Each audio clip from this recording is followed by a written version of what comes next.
Mr. President, people in this room are angry because of two people. One, it is you. I've told you I'll be impeached if I do not tell you the truth. My constituents told me that they feel, and I will put this as respectfully as possible, that you advise your advisors because of the issues. For example, let's say the issue of the new funding model. Mr. President, the only person who has explained the new funding model in the best way is you. So my constituents were asking me, as in, shouldn't the people in charge of that ministry be able to put it better than the president himself? The other person that the comrades are very angry with is in this room, seated somewhere in front, Mr. President, somebody who has been claiming to represent our interests. But, comrades, does that person represent your interests? No. Does that person represent your interests? No. So, Mr. President, if anyone comes to you claiming, Mr. President,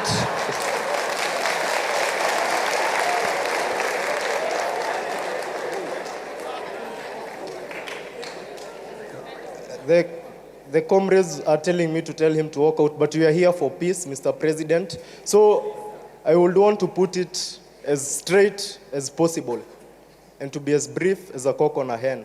Mr. President, as things stand, we do not have a representative. Ukweli ama uongo? We do not have a representative unless you enable us have some permanent office to ensure that student leaders are represented, and you ensure that, unlike the many government offices we have today, the government will not interfere with the affairs of the students. Mr. President, the lady there has raised an important issue. First, the questions that are here, most of them have been raised by the people around me because they've realized that you might not have a lot of time to speak. Somebody named Karongo Adangwa, the senator of Kiambu County, and by the way, God willing, I will replace him, raised the point of all these monies being brought to one pool. The MC has a bursary, the woman rep has a bursary. Probably, if it was not for a very little chance, the chief might be having a bursary.